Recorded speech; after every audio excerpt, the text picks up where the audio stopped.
How's it going, guys, and welcome back to another episode of the AFC Wimbledon Road to Glory career mode. This will be episode number 65 of this series, and before we do get into anything, I've got a bit of a question for you guys. I'm going to be having a bit of a poll that I want you guys to vote in. It's going to be in the top right corner. Just click on the eye.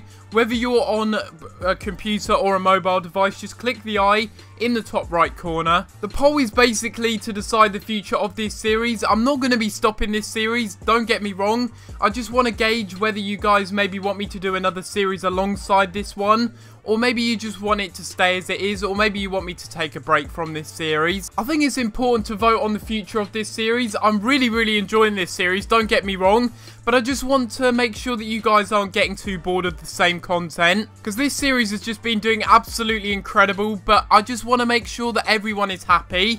But now that we've done that, I also want to thank you guys for all the support that you did give on the last episode. We managed to get over 90 likes, and if we can try and do the same on this episode, that would be greatly appreciated. We're going to be starting off the episode with a few unimportant international games, in my opinion. We're going to start off with a game against Northern Ireland. We end up winning this one 4-0, and Nani ends up getting a hat-trick. We also see that a youth player does want out of the academy, Max Campbell. So he is a 48 overall player at the age of 17. I really don't think this guy is going to be that good. So for that reason, I'm just going to release him myself. We also have Vasco Guedes as well. Should I be promoting this guy? I think I should be.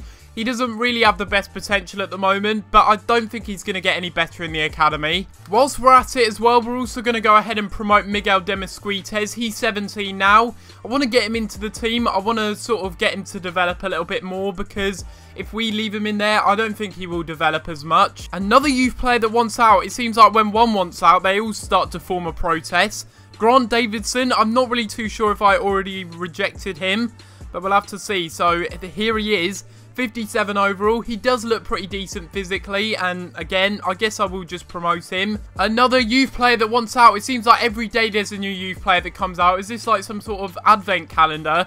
Every single day that I go forward, another youth player wants out of the academy. So this guy also wants out of the academy. Again, we're going to have to offer him a contract, and hopefully he does accept it. However, it is going to be time to look at the squad report for this month and see some of the players that have grown. Callum Patterson's up to a 75. I sort of brought him in as a backup to Dominic Iorfa, but this guy's been so brilliant for us, I've had to start him in most games. Not as brilliant as this guy, mind you. 9 games and 5 assists in the Premier League for John Souttar. He's up to a 75. Yakonen's up by +2 as well. He's now up to a 77.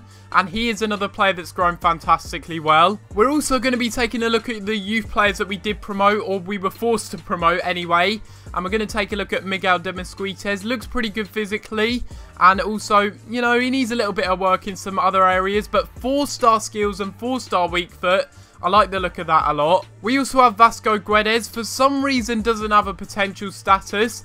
I'm not really too sure why that is. He's only 16 though, and he's already 63 overall. He's quite a versatile player. He's 6'2". He can also play as a centre-back as well, which is useful. We also have Grant Davidson as well, a striker that we did promote.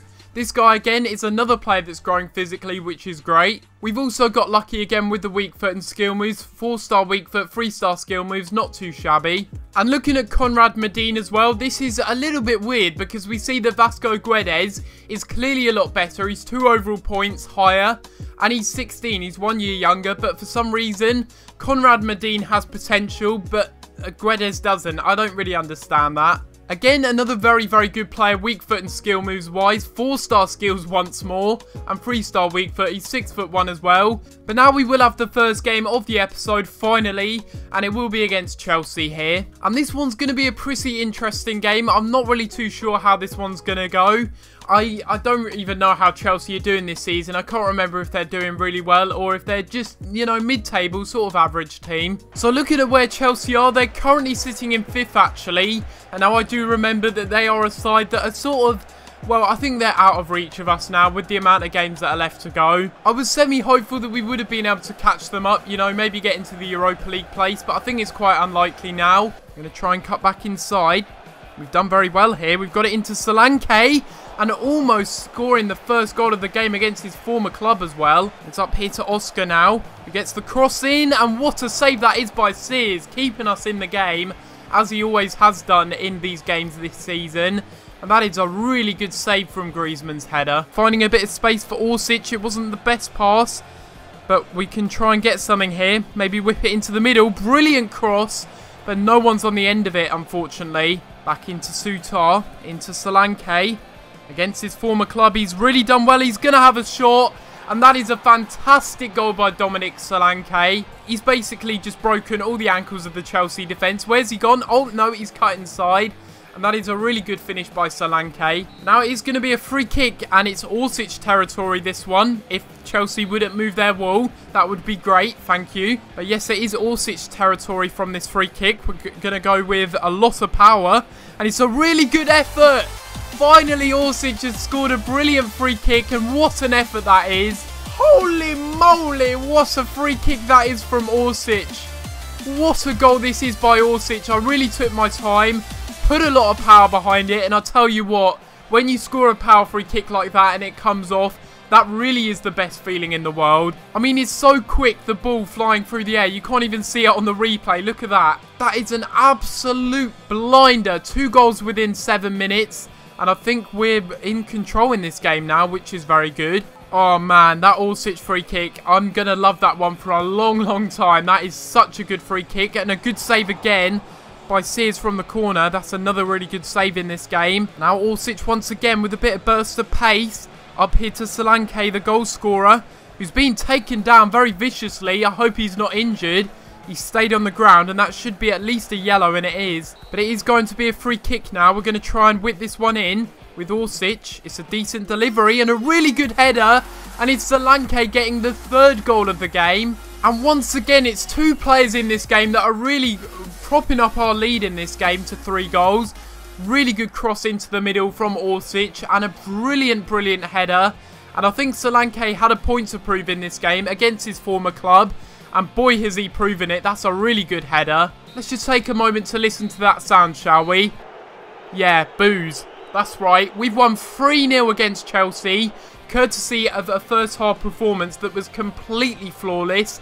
We played absolutely brilliant in that first half. I couldn't fault it whatsoever. We didn't really create anything in that second half, but then if we would have gone past 3-0, I think there would have been riots, I have to admit, but some brilliant goals in between there.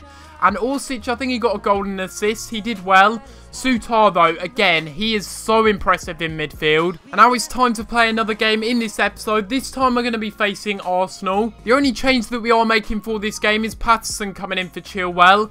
If we can replicate that Chelsea performance in this game, I would just be, I'd be ecstatic. I really would be. And Arsenal are currently sitting a place above Chelsea, who we played in the last game.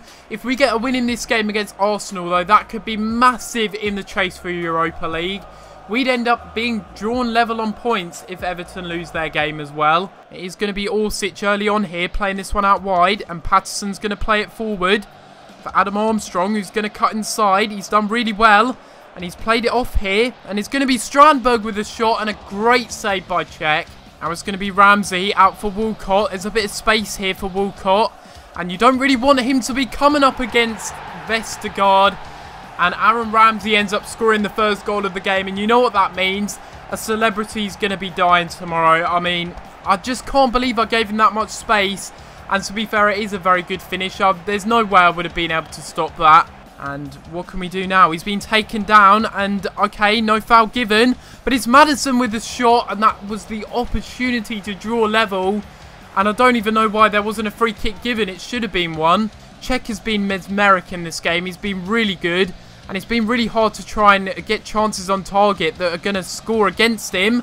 And just like that, you see, against Chelsea, that would have gone in.